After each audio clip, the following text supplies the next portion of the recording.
Hey, friends, welcome back. So good to have you here with us, no matter what time of day it is and wherever you are. I hope you're having a great day, morning, evening, afternoon, whatever it is. And when I say peace be with you, I just want to let you know I mean that. That's not just a kind of a nicety.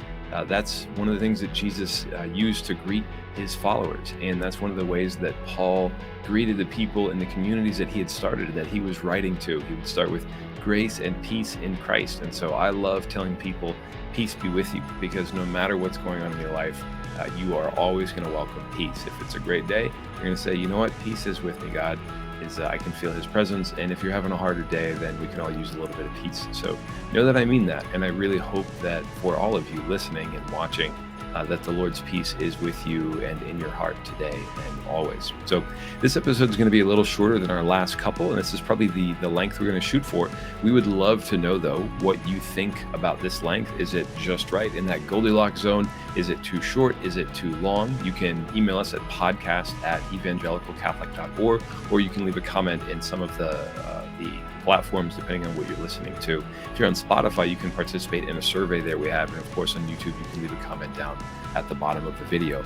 So what we're going to do here is break down what Mr. Orlousky did and pull out some of those universal principles that all of us can use to apply to our own evangelical work. And so I hope as you're listening to this, you start to think, okay, where in my life am I called to evangelize, and how can I use some of these things? Because that's really the goal of this production, is to help inspire more creative evangelical work for you and your friends. So hope you enjoy this one, and I'll see you on the other side.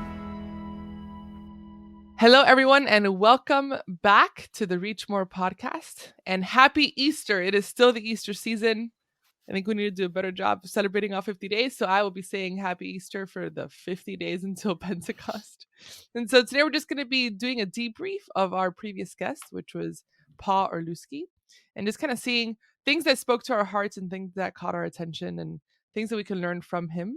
And I don't know about you, Dan, but I just really loved hearing him share his story and about his life and the journey he's been on. And some of it was straight out of a soap opera, and it Oh was yeah. just pretty epic to hear. So So in case you didn't listen to that one yet, just for hearing about how Prince's bodyguard punched him, it's worth going back and listening to. Like that's that's like, it's not quite clickbait because it's in an uh, audio format, but we'll call it like listen bait. Like yeah, just go ahead and um, hit download on that. And while you're at it, subscribe to this, whatever you're listening to, whether it's YouTube whatever it is, or wherever you Apple. are. But yeah, his story was great. So if you missed it, Paul was a investigator in the investigative journalist in the inner city. So he worked in news media, and I mean, he had he had tipsters who were like, he had a limo driver who was a tipster who would tell him like, okay, this celebrity is going to go here at this time. This is where you want to go and find out. And that opened It's my eyes. really I'm good like, connections. yeah, yeah, absolutely. Like that gentleman knows how to form relationships. Mm, So that probably is actually coming in real handy with evangelization. Um, but it was really fun and really entertaining to listen to. Um, yeah. and I would say, um, he didn't really talk about, he kind of alluded to, he's like, I was never like the perfect Catholic. Those are Mm, my words, not his. But at one point he said, Dan, you're making me sound holier than I actually am. Cause mm, I think that was when I pointed out, like, Paul, you're doing this, man. You're being faithful. mhm, You're leading a small group Bible study mhm. and inviting people into it. And he was like, oh, I'm not perfect. It's like, yeah, I Yeah, mean, that's the point. None of us yeah, are. And, yeah. um, there's a scripture passage I referenced that, and Jesus says this. He says this parable: a father had two sons, and he said to one, "Come and work with me in the field." And the son said, "Yes," but then never went. And then to the Mhm. other son, he said, "Come and work with me in the field." And the son said, "No," but then ended up Right. going anyway. Mhm, And mhm. which of the two sons did the father's will? So it's like, it's better. Obviously, it's better to say yes and then go do it. But Mhm. there's no merit in saying It's yes and true. not showing up. That's over promise, under deliver. Yeah. It's better Yep. to under promise and over deliver if you're going to choose between those two things. Yep. Yep. Um, Absolutely. and that I one, thought that's kind of stuck with me. Yeah, I thought it was really beautiful, and I think sometimes, I mean, and obviously he did not share details except for, some little stories like Prince's Bodyguard, but, Hmm. um, I can only imagine the things that he's seen, and I can only imagine situations he's been in, and I can only imagine, just like that's a lot to process, on multiple levels, like emotionally, psychologically, Yeah, yeah, physically. Like that's like a lot to process. And I think sometimes when you've seen a lot and when you've been in difficult situations, the thought of like God can work through me too is just so like, wait, huh? Like yeah, like what? And that I think those are like little hesitations that we were hearing from him, but he was such a beaut like what a gift to see that. He mentioned some hesitations. He was like, I've had hesitations to pray, and I've had hesitations to pray out loud, and I've doubted, and um, like that message that really changed him when the bishop said, like, "Don't be afraid of God," yeah, which was really transformative of him, and I think it's all a little bit connected, and I don't want to assume anything about his life, but so I'm just going to talk in general because I don't know about him, but I think sometimes because of different things we've been through we can think, well, God can't do this through me. Or if people knew, you know, I could never be a holy man, right? Like I can never be a holy woman. And yeah, and seeing it that way, and it's like absolutely not. Like the Lord can work, and sometimes the Lord can work in an even more special way because of the things that we've been through and the things that we've seen. And what a gift to be able to like, okay, I'm not afraid of the Lord. I see him, I see his love, I see his mercy, and I want to be able to accept that invitation to be first to accept his love and to accept the things that he's doing in our hearts, and then to accept being an instrument and to go out and do the things that he's been doing. And what a gift to hear his story and the power of the things that the Lord has done through him. yeah. Yeah, like going back to that quote from the bishop, he, in case you missed it, here's the context of it. This was his bishop's last mass, I think, or he was close to Mhm. retiring, so it was his last Easter mass, I believe. And he said, "If you remember nothing from my time as bishop, I hope you remember this: never be afraid of God." And that Mhm. really, I mean, that struck me. Like I had one of those moments where it was like, "Oh wow, how many ways am I, in a small, subtle way, afraid of Mhm. God and Mhm. don't trust in His mercy?" Right? Mhm. And that was just reaffirming for me. And it's that's inspiration and motivation for me to evangelize, just to Mhm. say like I don't need to be afraid that God will abandon me, right? that Yeah. that I'm, if I'm trying to do his will, that he will not provide what Mhm. I need. Mhm. Then a couple other things that he talked about was in his small group. He was willing to kind of, I don't want to say like put somebody in their place, but just remind somebody. I think he had somebody who liked to share a lot or maybe talked over Mhm. people, but being willing to go one on one with that person and in a, the appropriate way, which is always Yeah. going to be kind of dictated by that relationship.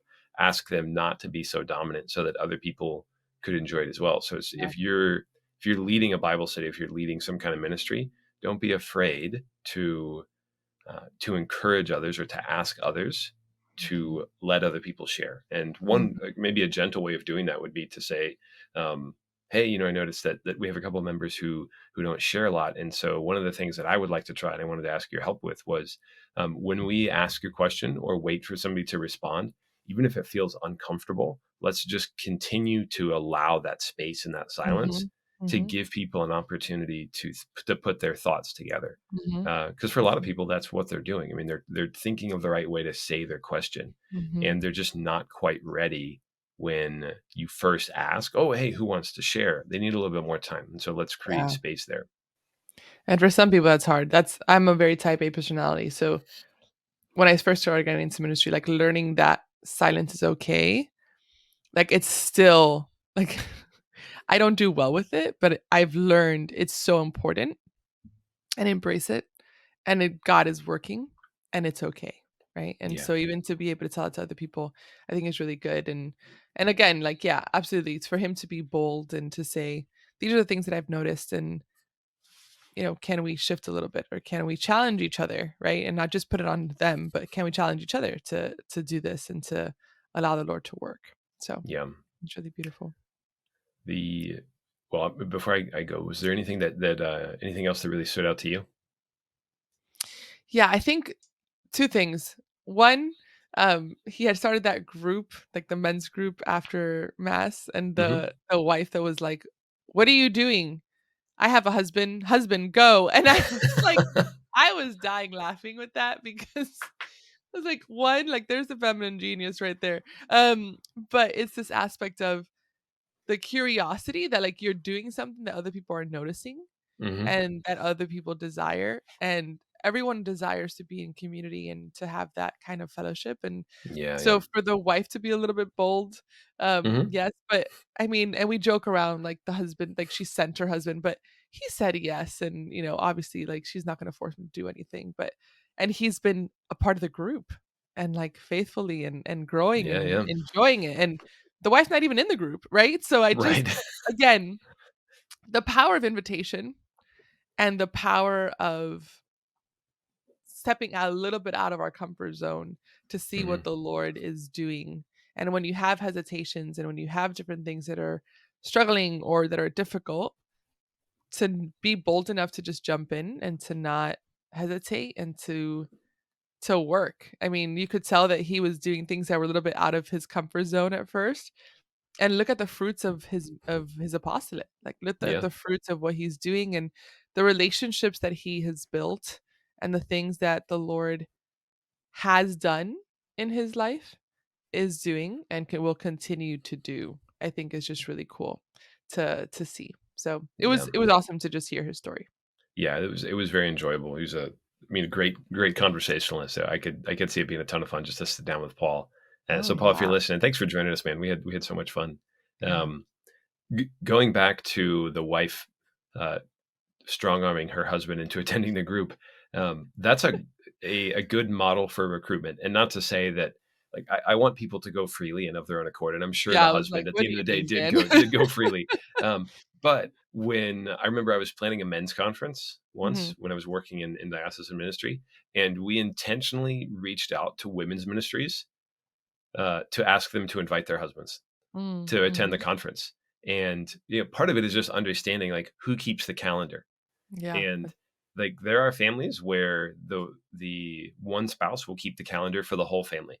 And Mhm. one member will ask the like one I'm not saying it's always the wife who keeps the calendar and it's Yeah. always the husband who doesn't. But let's just say if that were the case, right? And the husband said to the wife, "Hey, what am I doing this Saturday? Am I free?"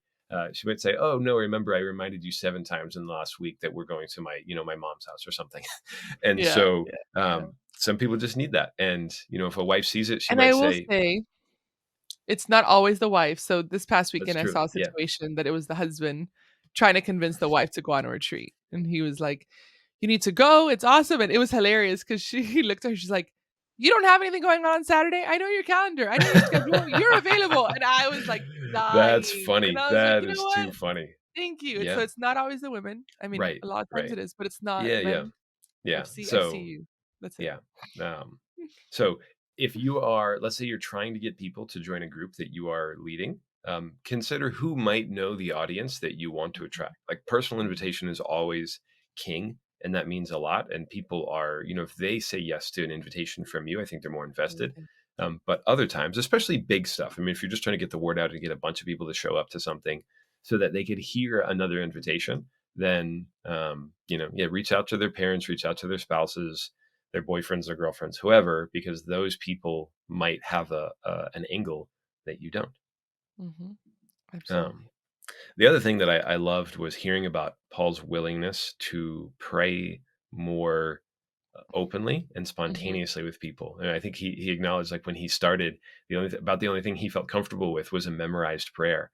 And I think he said something like this: "Don't just say your prayers, pray your prayers." Mhm. Mhm. And he realized at some point there was a switch that flipped for him, and that if he's just saying words but not thinking about their meaning, and he doesn't mean their meaning, right? Mhm. Then is that really praying? And I don't want to say it's Yeah. not, because there's some people who might say, well, like that's what I do, and that it's hard for me to focus on that. And yeah, like it's showing up again, like the son who just showed up, even though he said no. That's key and that's important. But the more fully we can understand what we're saying and direct that not to like outer space but to Mhm. the three persons of the Trinity, then that's more communal, that's more relational. Absolutely. Um, Well, well, well, Dan, that was great. And it was just yeah, awesome to hear that story. And I look forward to hearing again and having our next guest and just debriefing. I love the simplicity of what we're doing here. We're just talking to people and then talking about how it's impacting us. And so hopefully you as a listener can listen to this and see that, God, God can work through you and he can work in beautiful ways. So I look forward indeed. to hearing you next time. And until then, please know of our prayers. Well, there you have it. There's our first breakdown from our interview with Paul Orlousky. And if you haven't yet watched that, go back. He is really, really interesting. It was fun to talk to, fun to listen to. Just his stories from decades of inner city investigative journalism, as he described it. He has some really, really fascinating takes on life just because he was really in the nitty gritty of some of the stuff that most people just never get close to. And of course, what we really wanted to do with this was draw out these universal principles that we can all apply to our own apostolic work in evangelization and sharing the good news of Jesus. So the takeaway and the invitation for you is to think about this week, how can I share the gospel of Jesus better?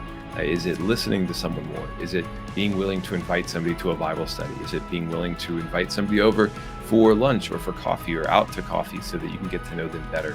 Whatever it is, ask Jesus to reveal that to you. And then I invite you, act upon it. Thanks so much. God bless you. Have a great week and can't wait to be back with you here next time. Peace.